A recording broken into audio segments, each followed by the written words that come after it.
ஜெசபேலின் ஆவி என வேதாகமத்தில் நேரடியாக எழுதப்படாவிட்டாலும் கூட பழைய ஏற்பாட்டு காலத்தில் மிகவும் பொல்லாத அரசியாக இருந்த ஜெசபேலை பற்றி புதிய ஏற்பாட்டிலும் எழுதப்பட்டுள்ளதை பார்க்கும் போது நிச்சயமாக ஜெசபேல் ஒரு பர்சனாலிட்டி அல்ல, அது ஒரு பிரின்சிபாலிட்டி. அதாவது ஜெசபேல் ஒரு நபர் அல்ல, அது ஒரு அந்தகார துரைத்தனம் என்பது தெளிவாகிறது. கிறிஸ்தவ சபைகள், குடும்பங்கள், குறிப்பாக ஊழியக்காரர்களின் பிரச்சனைகளுக்கும் போராட்டங்களுக்கும் மிக முக்கிய காரணம் இந்த ஜெசபேல் ஆவிதான். இந்த கடைசி நாட்களில் இதன் தாக்குதல் அதிகமாக இருப்பதால் இதனை இனம் கண்டு அதற்கு இடம் கொடுக்காமல் எதிர்த்து நின்று வெற்றி பெறுவது எப்படி என்பதை கிறிஸ்தவர்கள் ஒவ்வொருவரும் கட்டாயமாக தெரிந்து கொள்ள வேண்டும். ஏத்பாகால் என்ற சீதோனிய ராஜாவின் மகளாகிய ஜெசபேல் ஆகாப் என்ற இஸ்ரவேலின் ராஜாவை திருமணம் செய்து இஸ்ரவேலின் ராணியாகி கர்த்தருக்கு அருவருப்பான பாகால் என்ற விக்கிரக வழிபாட்டை இஸ்ரவேலில் மிக தீவிரமாக பரவ செய்தார். இதை எதிர்த்த கர்த்தருடைய தீர்க்கதரிசிகளை கொடூரமாக கொலை செய்தாள். கர்த்தருக்காக வைராக்கியமாக நின்று ஜெசபேலை எதிர்த்து வானத்திலிருந்து அக்கினியை வரவைத்து பாகால் அல்ல கர்த்தரே தெய்வம் என நிரூபித்து பின்னர் உயிருடன் வானத்துக்கு எடுத்துக் கொள்ளப்பட்ட வல்லமையுள்ள தீர்க்கதரிசியாகிய எலியாவே ஜெசபேலின் கொடூர தாக்குதல்களினால் விரக்தி அடைந்து போதும் கர்த்தாவே என் ஆத்துமாவை எடுத்துக்கொள்ளும் என்று சொல்லும் அளவுக்கு ஜெசபேலின் தாக்குதல் தீவிரமானது. அது மட்டுமல்ல, எலியாவின் ஆவியும் பலமும் உடையவனாக வந்த யோவான் ஸ்நானகனின் தலையை வெட்டி ஒரு தாளத்தில் வைத்து தரும்படி ஏரோதியாலினூடாக தந்திரமாக ஏவியது ஜெசபேலின் ஆவி.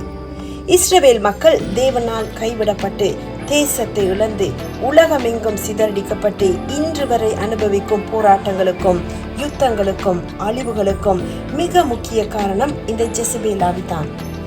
பாகால், அஸ்தரோத் ஆகியவற்றின் சிலைகளை எருசலேம் தேவாலயத்தில் வைத்து இஸ்ரவேலர் வழிபட்டதால் தேவ மகிமை எருசலேம் தேவாலயத்தை விட்டு விலகியதுடன் எருசலேம் தேவாலயமும் எருசலேம் நகரமும் முற்றாக அழிக்கப்பட்டு சத்துருக்கள் வசமாகியது. தேவனால் தெரிந்து கொள்ளப்பட்ட ஒரே ஒரு தேசமாகிய இஸ்ரவேலை விக்கிரக வழிபாட்டினூடாக தேவனை விட்டு பிரித்துவிடும் குறிக்கோளுடன் இஸ்ரவேலின் அதி உயர் அதிகாரத்தை தன் கையில் எடுத்து தேசம் முழுவதையும் தன் கட்டுப்பாட்டில் வைத்திருப்பதற்கு ஜெசபேல் என்ற பெண்ணினூடாக செயல்பட்ட அதி கொடிய உயர்மட்ட அந்தகார துரைத்தனத்துக்கு இடம் கொடுத்ததால் இஸ்ரவேலர் பாவம் செய்து தேவ பிரசன்னத்தை இழந்து இப்போதும் மிக பயங்கர தாக்குதல்களுக்கு உள்ளாகி வருகிறார்கள். இந்த ஜெசபேல் ஆவிதான் தேவ சபையின் பிரதான எதிரி. சபைக்குள்ளே இருந்து தேவ பக்தியின் வேஷம் தரித்து கொண்டு தேவனால் உயரிய ஊழியத்துக்கு அபிஷேகம் பண்ணப்பட்ட ஊழியக்காரர்களை தந்திரமாக மயக்கி வலையில் சிக்க வைத்து பாவத்தில் ஈடுபட செய்து அல்லது பொய் குற்றச்சாட்டுகளினூடாக தேவ திட்டத்துக்கு எதிராக செயல்பட வைத்து அழிவை ஏற்படுத்திவிடும். தன்னை தீர்க்கதரிசி அல்லது ஊழியக்காரி என தானே ஏற்படுத்தி கொண்டு கிறிஸ்தவ சபைகளிலும் குடும்பங்களிலும் பலவித பிரச்சனைகளை ஏற்படுத்தி ஊழியமும் வேண்டாம், சபையும் வேண்டாம், கடவுளும் வேண்டாம் என்று மட்டுமல்ல, இந்த வாழ்க்கையே வேண்டாம் என்ற விரக்தியையும் மன உளைச்சலையும் கிறிஸ்தவர்கள் மத்தியில் ஏற்படுத்துவது ஜெசபேல் ஆவியின் வேலை.